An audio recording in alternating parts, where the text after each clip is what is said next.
55 80 90 3700 3700 रुपए 3750 3750 55 3755 38 25 2 38 25 3 دا چکدره ټیمبر مارکیټ چته چې دا نن بلی روانه ده او د لرګي چې کوم دنو دا د چترال دیر بردیر او دغه ځنګلونه چې کوم دنو دا راځي ستړي په خوا راغله سنوي سلسله خو زیات تر اوس بند شوې ده خو به هر حال بیا هم دلته دغه ځنګلو دا لرګي چې کوم دنو چلته پروتین راغز کې راوځي او د دلته کې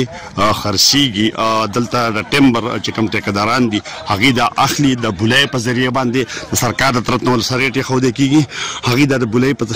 باندې اخلي او به د ملک نورو برخو ته کوم نو په لیګل طریقه باندې رسېږي نن هم په دغه سلسله کې چې کوم د بولی روانه ده دا زمون سره صدر صاحب ولال د ټیمبر اسوسییشن محمد یار خان درته نن بولی روانه ده تاسو په خپل منځ کې چې کوم دی نو دا په یو بل باندې بولای کوي او بیا دلته کې د مزدورۍ نوم ورکوي دا زیاتې نه دی یره چې دا کوم ریټ ته ګورو دا ریټ مطابق شو کېدن سبا ډیماند اند سپلای ولا خبره ده معلومه کم راځي معلومه شتنه د خلکو ضرورت دی مقصد دی چې لکه هغه مطابق موږ دا کوله کوم مقصد دی چې په تیر وختونو کې دا معلومه کم او نن نو چې د مته چې معلومه نشته د معلومه کوي په وجه باندې ټول لږه راځي کنه نو دا خو د وخت خبره ده مارکیټ ډیماند اند سپلای ولا خبره سپلای شتنه ډیماند شته څومره وخت شو چې نوې مال نه دی راغلی نوې مال تقریبا دا وایي چې یو کالو چې یو نوې مال نه راغلی نو نوې مال د نراتلو په وجه باندې دا مثلا ته جوړه ده صوبایي حکومت ته پکار دی چې مالونه دغه کې خلک په تکلیف کې دي او دا د خلکو د برداشت نه وتی دغه لحاظه موږ بار بار دا کوو چې سپلای دي شروع شي چې دا دغه وشي دا ریټرنم کنټرول شي نه لرګي پروت دی په ځنګلو کې خدا څو کله وای دا ټیپ ختم نه کله وای سپلای دغه چې نه کله سوي نو پکار دا چې دا مالونه شروع شي تر جیم سیف الرحمن صاحب دا چې کوم د اف ډي سي دی دلته څومره وخت شو چې لرګي ناراضي او د شته لرګي چې کوم دلته کې خرابېږي د بولې چې کوم سلسله ده نو ځنګل نه لرګي بند او خلک کوي چې په ځنګل کې لرګي پروت دی تقریبا یو کال شو دا بند دی مختلف وجوهات بیانې خو بهر حال په کار دی چې راغله ګورنمنت یو کال ایکسټنشن ورکړو یو کال ایکسټنشن ټول لاټونو کمپلیټ کول لپاره هغه مارکیټ تر ورسي او تر اوسه په ډیپوانو باندې په ځنګلو کې ټیمبر زموږ ایثار دی هغه موږ د مارکیټ کې د سپلای شارټیج هم راغلی دی په کار دا چې راشي ضروري ده دا څومره مارکیټونه دي چې دا ټیمبر مارکیټ نه علاوه نور څومره مارکیټونه دي دلته کې فلحال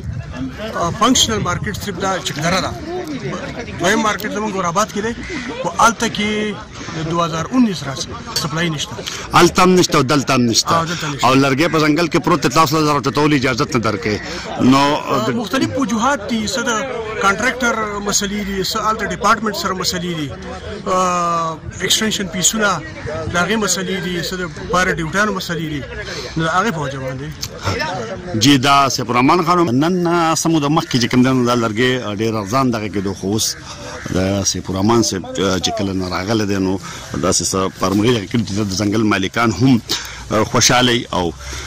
لرګي ریټونه هم تقریبا 1000 نه د 800 نه د 1000 سکوير فوټ پورې چې کوم دی نو قیمت سیوا شوې ده چې د هغې نه د ځنګل مالکانو ته رایلټي هم سیوا شوې ده دلته چې کوم دی نو حکومت ته هم ورسره پیدا سیوا شوې ده